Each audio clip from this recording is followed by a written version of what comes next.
été touché ce matin par Dieu? Ah, Dieu est bon, n'est-ce pas? Dieu est bon. Père éternel, on te remet le reste de ce culte. Je prie que tu puisses, par ta parole, venir toucher nos cœurs, venir réformer nos cœurs. Nous voulons accueillir ta parole. Je prie que la vérité, révélée par ton esprit, puisse prendre place dans notre vie. Tu viens renverser les forteresses, tu viens renverser les mauvais raisonnements. Dans le nom de Jésus, merci d'apporter la vie. Amen. Amen. Priez pour moi ce matin alors que je prêche, parce que je vais aborder un sujet qui n'est pas forcément facile, qui peut être tabou. Je vais aborder le sujet de l'argent. Alors, moi je fais toujours les offrandes. Les offrandes se font toujours, sauf cas exceptionnel, après la louange. Mais surtout lorsque je parle des offrandes, je mets un point d'honneur à ce que les offrandes passent avant le message, pour ne pas que vous sentez obligé après le message de donner quoi que ce soit, parce que le but c'est de comprendre ce que la parole enseigne sur l'argent et sur la façon de donner, et que chacun en conscience puisse le prendre, le méditer, le mâcher et prendre des décisions face à ce que la parole a donné. Donc vous êtes libre, on ne vous demandera pas d'argent, pas d'autre argent à l'issue de ce culte, mais j'en parle une fois par an, pas par mois, ça fait beaucoup là. Une fois par an, je sais que je fais la prédication sur ce thème-là. Et souvent, ça suit notre assemblée générale. Et je sais qu'on a quelques visiteurs ici, mais je me permets quand même juste de faire une petite parenthèse d'1 minute, voilà, sur notre assemblée générale. Pour ceux qui ne sont pas membres, vous savez que la loi française nous oblige les églises à être constituées en association cultuelle, loi 1905. Voilà, c'est comme ça qu'on peut exercer l'Église. C'est l'association qui est propriétaire de ce beau bâtiment. Et donc, il y a des membres de l'association, il y a des membres de l'Église. Alors, nous, sur le plan de l'accompagnement pastoral, on ne fait pas de différence, que vous soyez membre de l'association ou pas. Ça, c'est quelque chose de français, et donc on se plie aux règles, bien sûr, mais ce n'est pas parce que vous n'êtes pas membre de l'association que vous n'avez pas un accompagnement pastoral, ou voilà, on ne prend pas ça en compte.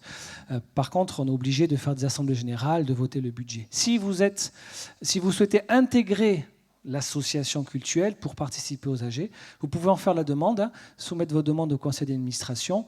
Les conditions sont celles-ci. Il faut être dans l'Église depuis au moins 1 an minimum, avoir compris la vision de l'Église. Forcément, vous allez être dans une posture de voter, de prendre des décisions budgétaires, etc. Donc, c'est important que vous ayez pu comprendre quelle est la vision, parce que quand on arrive quelque part, c'est pour tout changer, c'est pour comprendre qu'est-ce que Dieu est en train de faire ici. Et moi, vous savez, j'ai vécu tellement de choses avec le Seigneur à propos de l'argent que je ne m'inquiète pas. Je ne m'inquiète pas. Pourquoi ? Parce que ce n'est pas mon Église, c'est la sienne. Quelle est notre responsabilité ? D'enseigner sur ce que la parole dit concernant l'argent, de bien gérer l'argent. Lorsque tu fais ces 2 choses, tu es en paix, parce que c'est son œuvre, c'est sa bergerie ici, c'est lui qui s'en occupe. Donc, moi je suis dans la paix, je prie que vous soyez aussi dans la paix. Mais on va faire notre rôle, je vais faire mon rôle, la partie enseignement ce matin. Amen. C'est compliqué de parler d'argent parce que c'est un tabou français. Parler de ses finances perso, montrer qu'on a de l'argent, c'est mal vu en France. Et c'est quelque chose de culturel, ce n'est pas quelque chose qu'on retrouve dans tous les pays. Et ça, c'est important en France d'en prendre conscience. Peut-être que notre culture valorise plus la pauvreté. Lorsqu'on parle des finances, on peut paraître arrogant ou avide. Et quand vous allez par exemple aux États-Unis, que vous demandez à quelqu'un combien, ou vous arrêtez quelqu'un qui est dans une belle voiture, vous toquez, vous dites qu'est-ce que tu fais comme métier, qu'est-ce que tu gagnes ?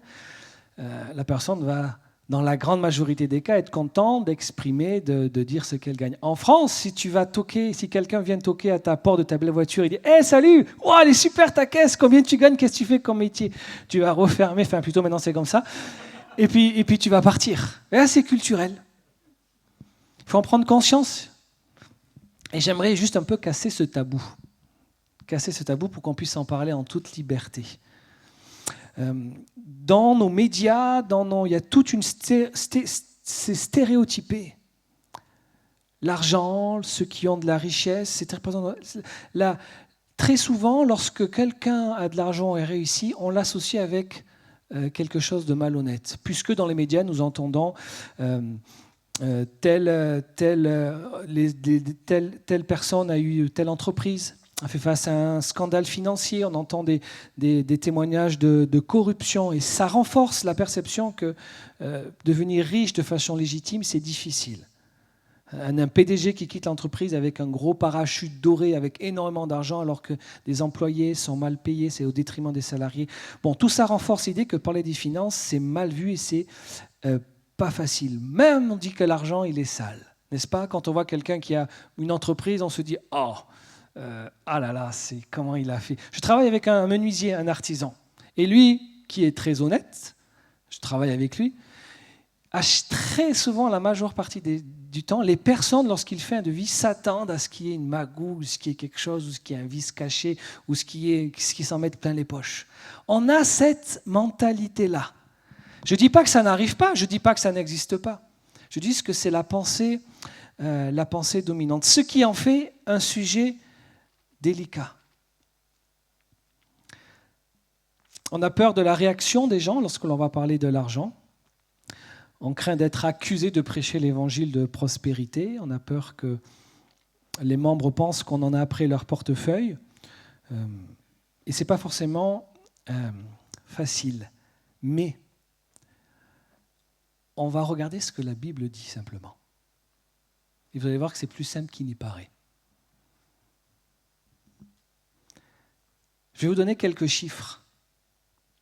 Vous savez, Seigneur Jésus nous a ordonné d'enseigner tout ce qu'il avait prescrit, n'est-ce pas? C'est vrai ou pas? Ne me regardez pas avec des yeux qui font peur. Je vous ai dit, on va pas vous demander de l'argent après, vous êtes libre. Vraiment que votre cœur, là vous me regardez, mais qu'est-ce qu'il va nous dire encore? Il nous prépare. Non, on va simplement prendre la parole de Dieu. Je vous promets, vous allez voir, c'est très simple. Il n'y a personne qui est forcé. Quand on comprend la parole de Dieu et la pensée de Dieu, ça va même guérir notre cœur. Le Seigneur nous dit d'enseigner tout ce qu'il a prescrit. Est-ce que vous savez que le Seigneur Jésus n'a pas hésité à parler d'argent? Il n'a pas hésité. On ne devrait pas hésiter. Il a parlé de l'argent, de sa gestion, et il a utilisé beaucoup cette image dans son enseignement. Et lorsqu'on refuse d'en parler, de parler des finances, de comment Dieu en parle, eh bien, on prive les personnes de bénédiction. Et je vous assure que c'est vrai. Donc, ne pas en parler, ça prive de bénédiction. Trop en parler, ça mène la suspicion. Seigneur, donne-nous ta sagesse. Nous en avons besoin. Plus de 2350 versets parlent de l'argent et des biens dans le Nouveau Testament. À titre de comparaison, dans la Bible, pas dans le Nouveau Testament. Donc 2350. À titre de comparaison, juste pour vous donner une échelle, de voir à quel point c'est présent dans la parole de Dieu. La Bible contient 500 versets environ sur la prière et un peu moins de 500 sur la foi. Donc le sujet matériel est l'un des plus abordés dans la Bible. 16 paraboles sur 38 abordent la gestion de l'argent. 16 sur 38. Et Jésus utilisait constamment des exemples financiers, le semeur, les talents, le gérant infidèle, le trésor caché, pour illustrer des vérités spirituelles. Jésus a plus parlé d'argent que du ciel et de l'enfer combinés. Ça, c'est factuel. Un verset sur 10 dans les évangiles, soit 288, parle ou a un rapport avec ce thème-là. Donc, il faut garder juste à l'esprit, je vous donne tous ces chiffres, que Jésus utilisait souvent l'argent, donc tout ce qui était lié à l'agriculture, le commerce, comme des métaphores pour expliquer des choses du royaume. Un autre exemple, la parabole de la drachme perdue. Voilà, il utilise cette métaphore, mais elle est présente. Donc nous comprenons que notre façon de gérer l'argent, dans tout ce que Jésus parle, influence notre relation avec Dieu. Peu de gens y pensent ou en sont conscients. Et pourtant, Jésus finit une de ses paraboles dans Luc 16, 11. Si donc vous n'avez pas été fidèle dans les richesses injustes, qui vous confiera le bien véritable? Notre façon de gérer l'argent influence notre relation avec Dieu. Un jour, un homme arrive devant Jésus et il veut le suivre. Il lui dit qu'il prie, qu'il fait ses offrandes, sa dîme, qu'il honore ses parents. Waouh, une belle recrue. Mais Jésus discerne quelque chose dans son cœur, un problème. Il lui dit, ok, vends tout ce que tu as et ensuite suis-moi. Ce n'est pas quelque chose à généraliser. Le Seigneur ne dit pas, si tu veux le suivre, tu dois tout vendre et puis le suivre. Là, ça concernait cet homme-là. Il y avait un obstacle entre le désir de cet homme de suivre Jésus et l'établissement de cette relation réelle. L'obstacle, le mur, c'était son amour pour l'argent. Donc, pour répondre à sa question, à son aspiration de le suivre, Jésus lui dit, il n'y a qu'une chose qui fait obstacle à ton désir de me suivre. Et franchement, être à côté de Jésus, j'aurais bien aimé. Vends tout ce que tu as. Et la Bible nous dit que cet homme est parti triste. Et Jésus n'est pas... La Bible ne dit pas que Jésus est venu, qui dit « Attends, peut-être j'ai été trop fort là, peut-être trop... 80%, garde juste 30%, peut-être c'est bien. » Il a laissé partir. Il a laissé partir. Dieu ne force pas. Mais il y avait dans le cœur de cet homme un obstacle. C'était l'argent. Notre cœur est partagé, peut être partagé entre Dieu et nos biens. Matthieu 6, 23. Nul ne peut servir deux maîtres, car il haïra l'un et aimera l'autre, il s'attachera à l'un et méprisera l'autre. Vous ne pouvez servir Dieu et Mammon. Jésus révèle que derrière l'argent, il y a une réalité spirituelle qu'il nomme, qui s'appelle Mammon. Ce n'est pas une simple image qui donne, c'est une réalité spirituelle qu'il y a derrière. C'est un mot qui veut dire richesse, qui est ici personnifié comme une divinité. Donc on doit comprendre que dans nos vies, l'argent joue un rôle important. C'est pour ça que Jésus n'hésitait pas à en parler. Il sait bien que ces choses gravitent autour de nous, qu'il y a un danger à cela. Et nous consacrons un nombre important d'heures de notre vie à l'argent, soit pour le gagner, soit pour sa gestion. Donc, avant de parler de combien on doit donner, dîme, pas dîme, on doit comprendre d'abord l'essentiel. Le problème qu'il y a derrière, c'est Mammon. AG 2.8 dit « L'argent est à moi et l'or est à moi, oracle de l'Éternel. Tout lui appartient. » C'est une affirmation qu'on retrouve aussi dans l'une des prières de David, à la fin de sa vie, où il exprime sa reconnaissance à Dieu, dans 1 Chronique 29. Versets 12 à 14, « C'est de toi que viennent la richesse et la gloire. C'est toi qui domines sur tout. C'est dans ta main que sont la force et la puissance, et c'est ta main qui a le pouvoir de tout agrandir et de tout affermir. Maintenant, notre Dieu, nous te célébrons et nous louons la splendeur de ton nom. Car qui suis-je et qui est mon peuple que nous soyons capables de faire de pareilles offrandes volontaires? Tout vient de toi. Et c'est de ta main que vient ce que nous te donnons. » Donc même quand David donnait, il disait, mais en fait, je te donne quoi? L'or et l'argent t'appartiennent. Et donc il y a déjà une mentalité à comprendre en ce qui concerne l'argent. C'est que tout appartient à Dieu. Souvent on se pose la question, combien je dois donner? Mais si l'argent appartient à Dieu, je devrais plutôt poser la question, Seigneur, combien veux-tu que je garde si cet argent t'appartient? Combien veux-tu que je garde? Donc on doit d'abord réformer notre pensée que l'argent que tu as dans ton compte en banque t'appartient. Pour la banque, il t'appartient. Mais lorsque tu es en Christ et tu te conformes à ta parole, l'Éternel dit, l'or et l'argent m'appartiennent. David, à la fin de sa vie, après avoir vécu toutes sortes de miracles et d'avoir vu l'action de Dieu, dit, tout vient de toi et c'est de ta main que vient ce que nous te donnons.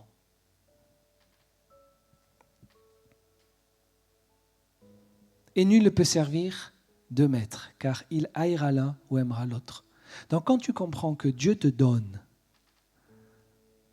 et qu'ensuite il te dit, redonne-moi une partie, et que toi tu te dis, ou moi je me dis, non, je garde, qui es-tu en train de servir? Dieu ou Mammon? Et donc il faut bien comprendre que cette puissance spirituelle est réelle et qu'elle influence nos vies. Et c'est même une porte d'accès pour d'autres esprits mauvais. Vous savez, dans le monde des esprits, parfois, c'est pour ça que le Seigneur nous dit de nous sanctifier. Et que le péché est sérieux pour Dieu. Parce que lorsque tu mets ton pied, ou tu mets un petit peu, et bien petit à petit, tu te rends compte, si tu ne fais pas attention, tu es en train de plonger. C'est pour ça Abraham, il a dit au roi de Sodome, je ne prendrai de toi pas même un fil pour que tu dises que tu m'as enrichi. Et c'est ça le péché.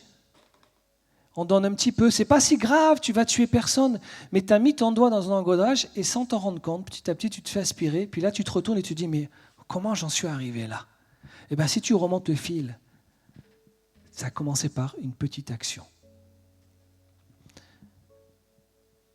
Puis une autre, puis une autre. Une des actions par lesquelles l'ennemi peut influencer notre vie, c'est par ce biais-là.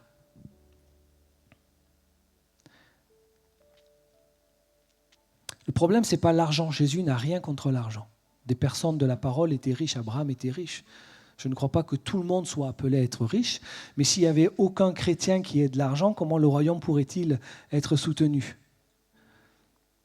Le problème, c'est la puissance spirituelle qui est à l'œuvre derrière. Et Mammon peut influencer des gens qui ont des biens, il peut les pousser à aimer l'argent. Et donc derrière cette recherche, il y a une entité spirituelle dont on peut devenir dépendant et dont on peut être lié. Il cherche, Mammon, à avoir le contrôle sur les hommes. C'est une puissance faible. Jésus est plus grand, dont le joug peut être facilement brisé dans nos vies. Il va produire toutes sortes de systèmes de pensée mensongères contraires à la parole de Dieu. Par exemple, l'esprit de pauvreté. Oh, je ne mérite pas cela, ou je ne mérite pas d'avoir des biens, ou je ne mérite pas d'avoir de l'argent. Je ne suis pas en train de dire comprenez-moi bien. Je ne suis pas en train de dire Dieu veut que tu sois riche et tu vas être riche. Et je prophétise que tu auras tel. Non, ce n'est pas ça dont il est question. Non. Croyez-vous que Dieu serait honoré, que Dieu serait vu comme grand aux yeux du monde si tous ses enfants sont là avec des pantalons déchirés, pauvres? Dieu est roi, il est roi, n'est-ce pas? Et de la même manière qu'on n'aime pas voir nos enfants avec des habits déchirés ou on veut qu'ils aient parce que c'est notre famille, quoi. C'est un peu la honte pour moi si j'amène mes enfants et puis qu'ils ont des trous partout, des trous dans les chaussures. Je vais quand même. Non, on veut que nos enfants aient tout ce dont ils ont besoin. Dieu, c'est pareil. Il ne faut pas avoir peur de dire ça, il ne faut pas avoir peur de croire cela. Donc quand on est dans un esprit de pauvreté, c'est-à-dire dire que je ne peux pas, où je vais rester, etc., ça, c'est un indice que Mammon est derrière. Certains font le vœu de pauvreté. Chacun est libre. Okay. Je ne dis pas qu'il faille absolument chercher l'argent. Je ne dis pas que tu dois chercher absolument à être riche. Je parle de quelque chose de très précis qui est l'esprit de pauvreté. C'est cette mentalité à dire je ne mérite pas cela, je ne mérite pas de gagner plus, je ne mérite pas d'avoir cela. Le contraire aussi. Une des mensonges que Mammon amène, si tu as beaucoup d'argent, tu seras heureux. C'est faux. Nous avons plusieurs témoignages de personnes très riches qui disent l'argent ne fait pas le bonheur. Il y a même une étude qui a montré que jusqu'à un certain niveau, oui, ok, parce que c'est plus facile, tu t'inquiètes moins des choses de la vie, tu n'as pas le souci de ce qui peut t'arriver parce que tu as toujours un compte en banque bien rempli. Mais arriver à un certain niveau, avoir plus d'argent, ça ne remplit pas plus de bonheur. Je ne sais pas pour vous, mais moi j'ai vu Dieu agir dans ma vie. Même quand j'avais plus rien. J'étais heureux. Parce que lui prenait soin de moi, lui s'occupait de moi. L'apôtre Paul dit, j'ai appris à vivre dans l'abondance, il n'y a pas de honte, mais dans la pauvreté. Et le Seigneur vient aussi sonder notre cœur, parce que tu peux être généreux à un moment donné, et puis petit à petit, parce que tu n'as pas veillé, te laisser rattraper par cet amour de l'argent. La vérité est que si on aime Mammon, la parole nous dit, Jésus, c'est qu'on haït Dieu. Et ce n'est pas l'argent que nous devons mépriser, mais la puissance spirituelle qui agit derrière. Donc, il nous appartient de choisir qui on va servir. Les signes de l'influence de ma montre sont les suivants, les inquiétudes et les soucis envers l'argent, la mentalité, les pensées de pauvreté, achat impulsif et incontrôlé. Tu as besoin vite d'aller dépenser quelque chose. Le mécontentement et l'insatisfaction de ce que tu as. C'est jamais assez pour toi. Il te faut toujours plus. Le dernier chose, la dernière ceci. Et en faisant ça, tu te détournes des choses, des grâces que le Seigneur te donne chaque jour. Être avare, retenir les richesses, l'avidité, vouloir plus que ce que l'on a. Ne pas savoir gérer ses dettes. Le matérialisme. Si une des choses te concerne, alors il est possible que tu sois sous l'influence de cet esprit-là. Et la bonne nouvelle, c'est que le Seigneur nous libère. Mais on doit prendre conscience. On doit prendre conscience qu'il y a d'abord un enjeu spirituel. Ça va ? Ok. Personne ne part en courant encore, ça va ? Non. Avant de parler de la quantité qu'on doit ou pas donner à Dieu, on doit parler d'abord d'une allégeance. Je dois d'abord comprendre, que la parole me dit que l'or et l'argent m'appartiennent. Donc si je veux être dans la bonne façon de penser, dans la façon de penser du royaume, ce que j'ai, même si je l'ai gagné à la force de mon travail, c'est une grâce de Dieu, c'est lui qui me le donne. Et donc qu'est-ce que je fais de cet argent-là ? La deuxième chose, je comprends que le problème, ce n'est pas l'argent lui-même, c'est la puissance spirituelle qu'il y a derrière. Mais on le sait.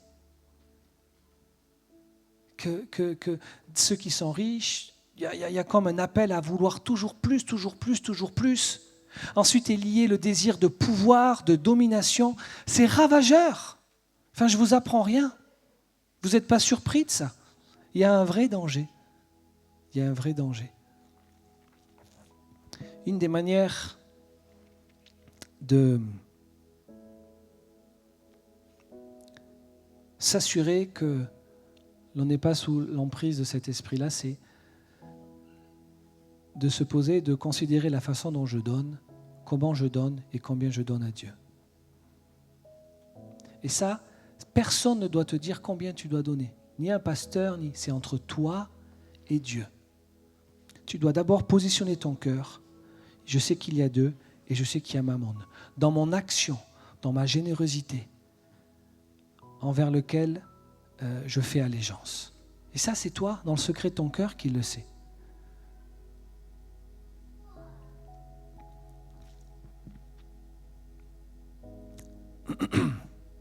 Faut-il donner la dîme ? Moi, je prends cette question avec humour.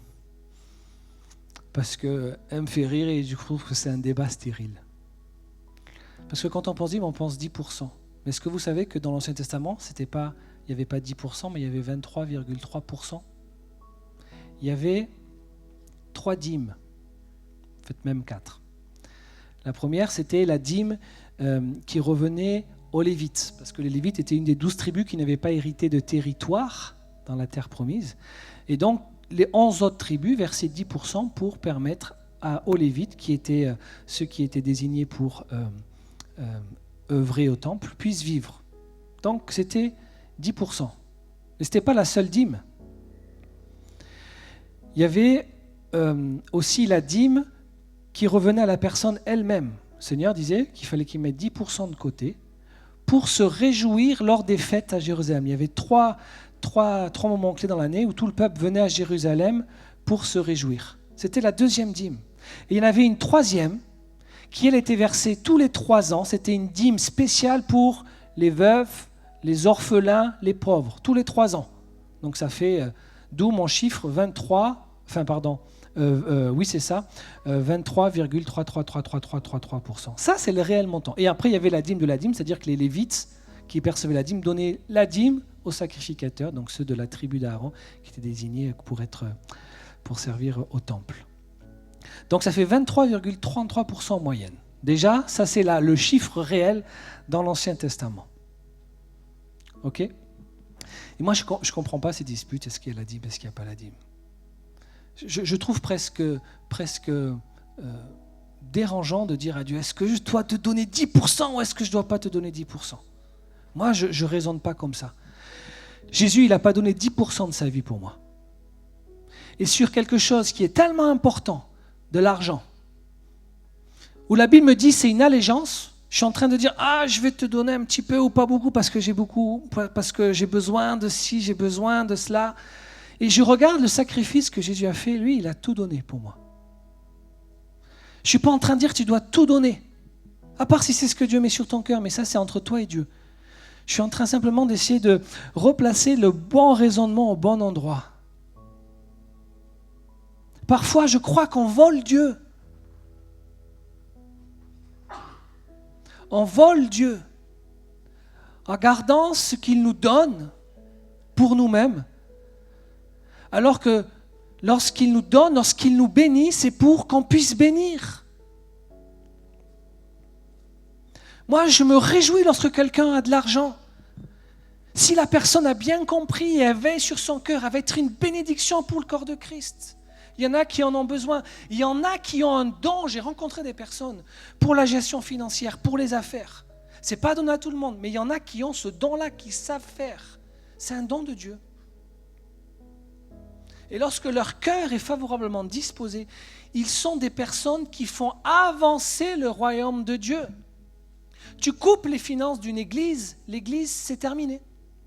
On n'a pas ce beau bâtiment, pas notre foi. Donc c'est important. C'est important la façon dont nous donnons, la façon dont nous voyons l'argent. C'est un geste d'amour. Et regardez comment c'est ridicule. Donc ça veut dire que si je donne par exemple 9,9%, c'est pas la dîme, donc je ne suis pas dans le bon, à 0,1% près. Non, moi je pense que c'est une loi qui est inscrite dans notre cœur. Tout le monde ne peut pas donner 10%. Tout augmente, le prix de tout augmente aujourd'hui. Une mère, par exemple, seule, qui élève ses enfants, elle aura des difficultés à dégager 10% de son salaire, d'un SMIC, pour donner à Dieu. Est-ce que Dieu va dire « Ah, tu n'as pas donné 10%, c'est pas bien, tu ne vas pas être béni » Ou est-ce que Dieu va regarder au cœur? Est-ce que Dieu va regarder à la façon dont la personne est attachée à son argent? Je vous pose la question. Et en même temps, moi je suis transparent, nous on donne notre dîme. Nous c'est un choix qu'on a fait.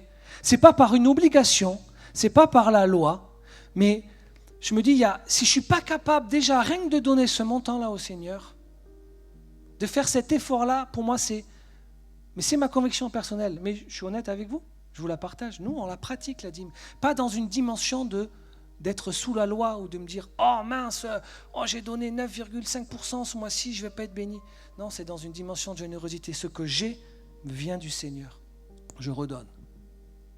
Nous, c'est une règle qu'on s'est imposée, c'est le minimum. Maintenant, je trouve qu'on ne doit pas imposer à quelqu'un de donner un montant.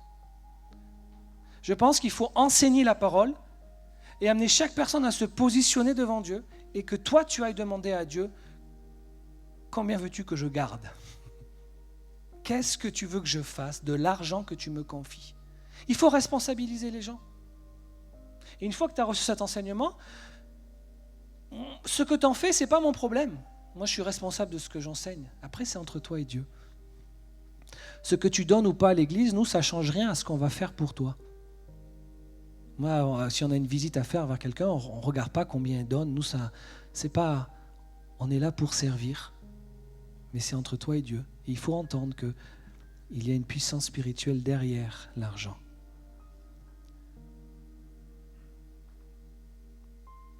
Pour quelqu'un qui gagne énormément d'argent, donner 10%, ce sera ridicule.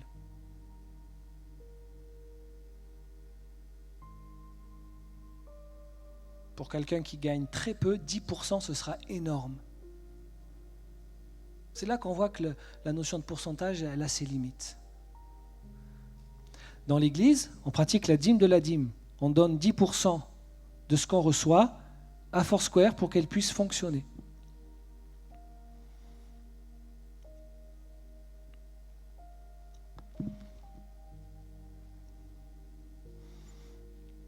Quand une femme pauvre arrive au tronc et qu'elle donne une petite pièce, alors qu'il y avait les pharisiens qui arrivaient avec leur sac rempli, et paf!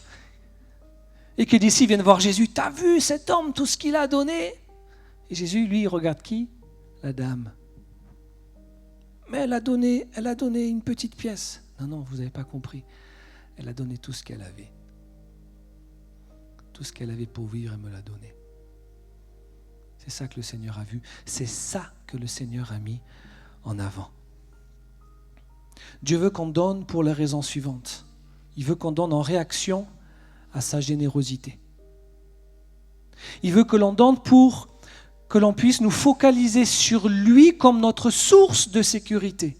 Ah, c'est sécurisant pour toi d'avoir de l'argent sur un compte en banque. Ok. Et écoutez, je ne dis pas qu'il ne faut pas épargner. Une bonne gestion financière fait que chaque mois, tu vas épargner. Mais je dis, si ta sécurité dans l'argent que tu as, si tu perds tout là, si l'argent que tu as sur ton compte en banque, admettons là, fais la simulation dans ton esprit, tu le perds, comment est-ce que tu te sens? Est-ce que tu te sens en sécurité? Moi, oui.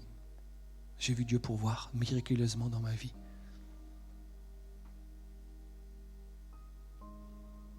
Occupe-toi de moi et je m'occuperai de toi. Matthieu 6,33. Cherchez premièrement le royaume et la justice de Dieu et toutes choses vous seront données par-dessus tout.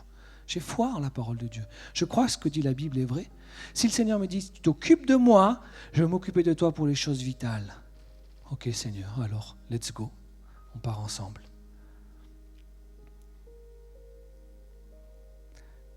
On donne pour aider à accomplir la justice économique dans notre monde.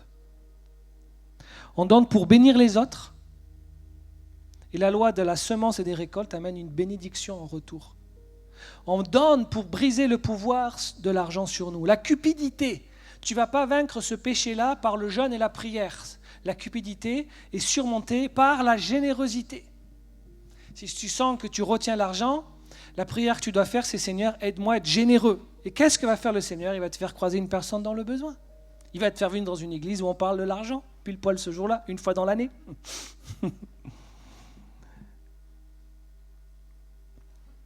Mais quand le Seigneur nous interpelle sur quelque chose qui vient nous toucher là, il veut nous rendre libres. Il veut nous rendre libres. Luc 6, 38. Donnez et l'on vous donnera. On versera dans votre sein une bonne mesure, serrée, secouée et qui déborde, car on vous mesurera avec la mesure dont vous mesurez. Il y a une bénédiction à être généreux. Je ne dis pas que si tu donnes X argent, tu vas être béni du même montant ou plus. La bénédiction n'est pas forcément matérielle, elle est aussi spirituelle. Mais ça, c'est une loi spirituelle. On récolte ce qu'on sème. Lorsque tu sèmes la générosité, tu récolteras. Quand? Je ne peux pas te dire. De quelle manière? Je ne sais pas te dire. Par contre, je peux t'assurer avec certitude que tu récolteras quelque chose. Peut-être ça peut être une promotion, oui. Mon frère, un jour, il me raconte qu'il a eu sur le cœur de donner 500 €. Il l'a fait. Quelques jours plus tard, il a trouvé un nouveau travail avec un travail qui lui faisait gagner bien plus que les 500 € qu'il a récupérés en 2-3 mois. Je ne dis pas que si tu donnes, tu vas avoir une promotion aujourd'hui. Je te donne un exemple. D'accord? Tu peux avoir, des fois, c'est même pas l'argent que tu veux, c'est une bénédiction spirituelle. C'est une réponse à une prière. Je ne dis pas que tu achètes une réponse à une prière. Je te dis simplement que lorsque tu donnes, tu reçois. Tu ne fais pas ça pour recevoir, mais c'est une loi spirituelle. Je vais illustrer ça comme ça. J'espère que l'image sera parlante. Imaginez un roi, voilà, richissime. Il t'arrive et puis tu veux lui faire un cadeau. Et puis tu lui offres quelque chose.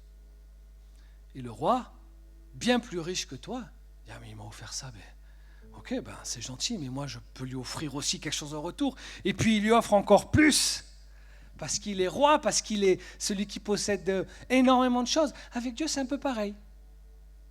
Ce n'est pas un échange commercial, c'est du cœur à cœur. Mais le Seigneur, il bénit. Et quand tu es prêt à te sacrifier, quand tu es prêt à donner avec générosité, le Seigneur bénit.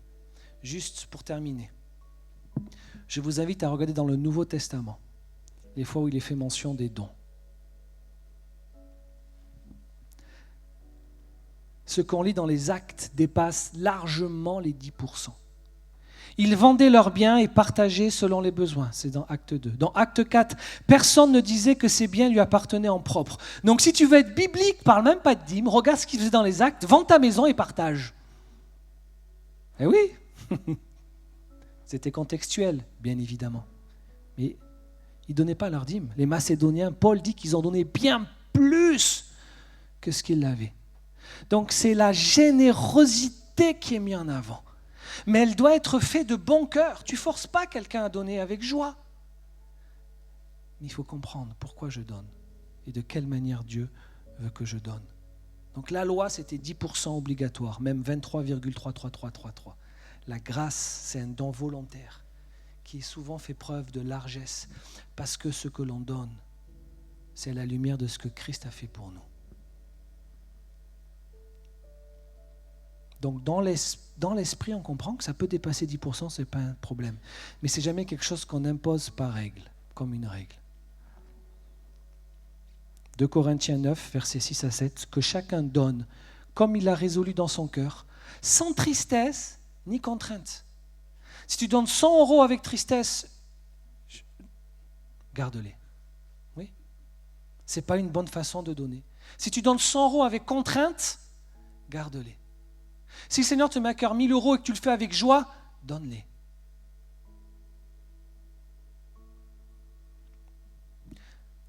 Et je terminerai juste par 2 versets, celui-là d'abord, Proverbe 11, versets 24 à 25. Tel qui fait des largesses devient plus riche, et tel qui épargne à l'excès ne fait que s'appauvrir. Enfin, je ne sais pas si vous croyez que la parole de Dieu est la vérité. Moi, je crois que c'est la vérité. Tel qui fait des largesses devient plus riche. Ce n'est pas forcément une richesse matérielle, mais ça peut aussi. Quand Dieu voit que lorsque tu as, tu redistribues, il aura envie de te bénir encore plus pour que tu redistribues encore plus. Le moyen par lequel Dieu agit et soutient son œuvre, c'est par nous. Nous sommes les canaux. Tu es un canal par lequel Dieu peut bénir ton église, ta famille, un pauvre autour de toi, quelqu'un qui n'a pas de vêtements. C'est comme ça que Dieu bénit, c'est au travers de toi. Je te pose la question, est-ce que le canal est ouvert ou pas? Est-ce que le tuyau est fermé ou pas? Tel qui fait des largesses devient plus riche, et tel qui épargne à l'excès ne fait que s'appauvrir. Donc ce n'est pas l'épargne qui est un problème, c'est l'épargne à l'excès. Celui qui répand la bénédiction sera dans l'abondance, et celui qui arrose sera lui-même arrosé. Je récolte ce que je sème. Et pour terminer, je vous laisse ce verset, Matthieu 6, versets 19 à 21. Ne vous amassez pas de trésors sur la terre où les vers et la rouille détruisent et où les voleurs percent et dérobent. Mais amassez des trésors dans le ciel, où ni les vers ni la rouille ne détruisent et où les voleurs ne percent ni ne dérobent. Attends, avant de mettre le dernier. Le meilleur investissement que tu puisses faire, c'est un investissement qui soit éternel. Quand sur la question des finances, le Seigneur te met à cœur d'investir, quel que soit le montant, ça peut être un petit montant, ça peut être un gros montant. L'important, c'est l'obéissance, c'est entre toi et Dieu. Tu es en train d'investir dans l'éternité. La parole ne dit pas qu'il ne faut pas chercher à avoir une bonne gestion, il le faut, ou à investir ici-bas, mais elle parle d'une réalité, d'une récompense, d'un investissement supérieur, celui qui investit pour l'éternité. Et voici peut-être le verset, ou un des versets les plus importants concernant l'argent. Là où est ton trésor, là où aussi sera ton cœur. Où est ton cœur vis-à-vis de l'argent? Où est mon cœur vis-à-vis de l'argent? Amen. Ça va, tout le monde est resté assis. J'espère que vous avez bien saisi par l'esprit. Normalement, si vous l'avez saisi, vous ne sortez pas avec une culpabilité quelconque. Vous avez compris qu'on donne avec joie sans tristesse, mais que c'est important. C'est important. Voilà. que là où vous êtes, vous puissiez être une bénédiction financière. Et juste peut-être une petite parenthèse, et je termine vraiment là. Il faut être sage. Quand tu viens à l'église et que ton mari ou ton épouse, ton conjoint n'est pas croyant, avant de donner à l'église, parle-en avec lui. Il ne faut pas faire de l'argent un sujet de discorde ou de l'église un sujet de discorde dans le couple, surtout quand l'un est croyant et l'autre pas croyant. Donc parle-en avec ton conjoint, même s'il n'est pas chrétien. Soyons sages. Donner au détriment de notre propre famille, ce n'est pas sage. Se dépouiller jusqu'au point de ne plus pouvoir prendre soin des siens, ce n'est pas un bon témoignage. Ok ? Donc soyons sages, mais surtout, soyons obéissants à ce que l'Esprit nous demande de faire. C'est aussi simple que ça. Et puis si on voit quand il y a une petite résistance, on peut remettre ça au Seigneur en disant, ok, peut-être que là, c'est pas bon. C'est tout. Que Dieu vous bénisse et vous utilise et que Dieu vous bénisse. Amen.